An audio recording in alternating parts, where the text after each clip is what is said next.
core, core, core. So, let's talk about the word core.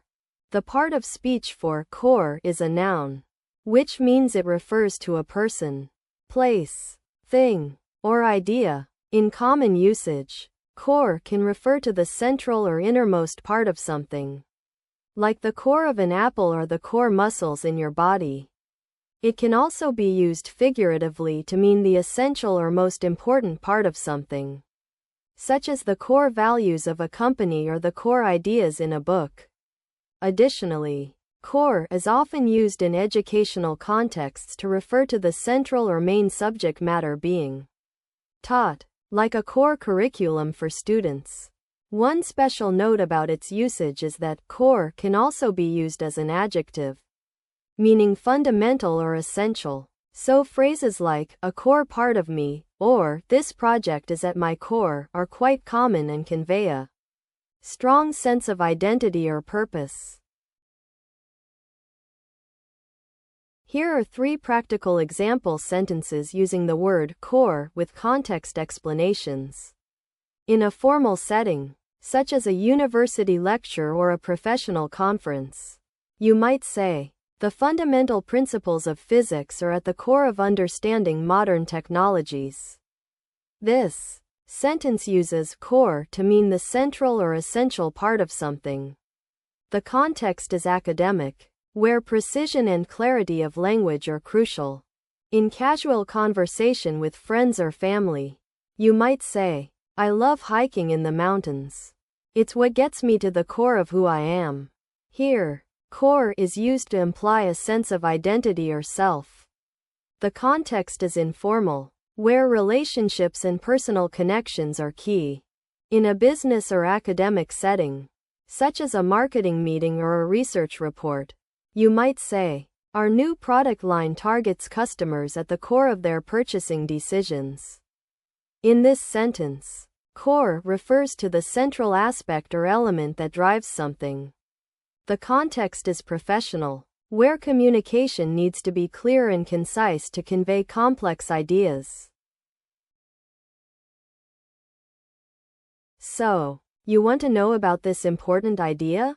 It's basically what something is fundamentally all about, the central idea or principle that defines its purpose and function. Imagine it like the main engine of a car. Without it, the whole vehicle wouldn't be able to move. Similarly, in many contexts, this concept refers to the essential part or aspect that makes something tick. It's also related to ideas like heart or essence. Think about what makes something special and unique. This idea is used to describe everything from the main theme of a story to the key features of a product, helping us understand what something is meant to do or represent. Corporate, corporate, corporate. Let's talk about the word corporate.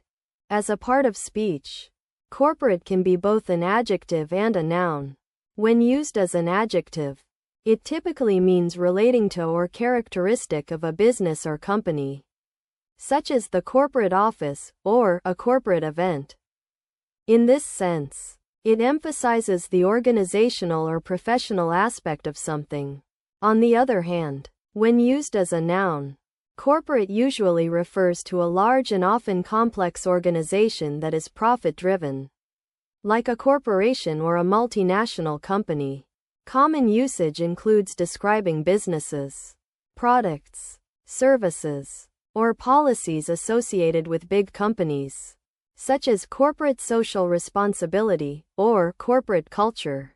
One special note about the word's usage is that it can sometimes have a negative connotation, implying a lack of personal touch or a focus on profit over people. So using it carefully in context is a good idea. Here are 3 practical example sentences using the word corporate, along with their respective contexts. In a formal setting, such as a job interview or a business meeting, You might say something like, after graduating from university, I landed a corporate role in marketing at a multinational company, where I worked for 5 years and gained valuable experience in team management. This sentence is an example of formal usage, demonstrating how the word corporate can be used to describe a professional work environment.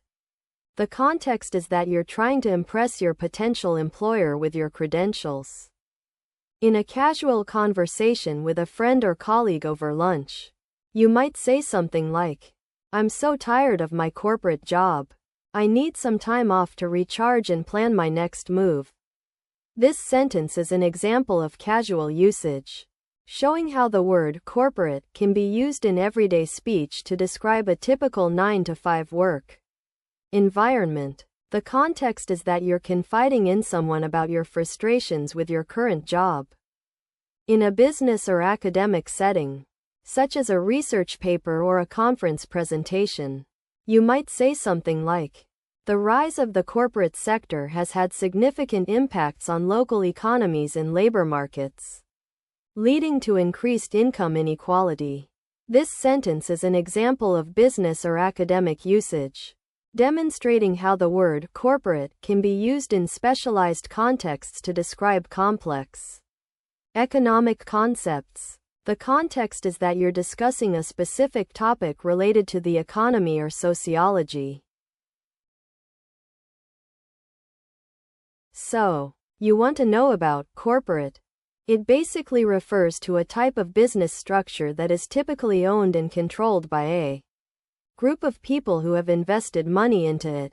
The main characteristics are that it's usually a big company with many employees, a formal management system, and a focus on making profits. These types of businesses often operate in various countries, cities, or towns, and they can provide goods or services to people all over the place. Some similar concepts or synonyms for this term might be company, business organization, or even just firm. What it does is provide products or services to customers, create jobs, and make money through sales. It's often used when we talk about big companies like tech firms, retail chains, or manufacturing businesses that have a lot of employees and operations going on all the time. Correspond. Correspond. Correspond. So, let's talk about the verb correspond. It's a very useful word in English that means to communicate or exchange information with someone through writing, phone calls, emails, or other forms of communication. Commonly, people use correspond when talking about business relationships, like saying the company corresponded with us to discuss their new project. Or personal relationships, like we've been corresponding with our friends since we moved away. What's interesting is that in some contexts, correspond can also mean to be similar or related in some way, as in the symptoms of the two diseases correspond closely. Here are 3 example sentences using the word correspond with different contexts. In a formal letter to a university dean, I had to write that my academic transcript would correspond with the official records from our institution in order for their decision on accepting me as an exchange student. This sentence uses a formal tone and is suitable for a business or academic setting where precision and clarity are essential. In casual conversation with a friend who just moved to Paris, you might say, I'm pretty sure my sister will correspond with us via WhatsApp when she gets settled in her new apartment. Here, the word correspond implies a regular exchange of messages or updates between people, which is a common usage in informal discussions. In an email to a supplier, our company's logistics team had to specify that all purchase orders would correspond with the specific inventory levels listed on their website before any shipping arrangements could be made. This sentence uses correspond to indicate a match or equivalence between different datasets, which is typical in business or academic writing. So you want to learn about this concept that means two things are connected in some way? Okay, imagine you're sending a letter to your friend who lives in another country.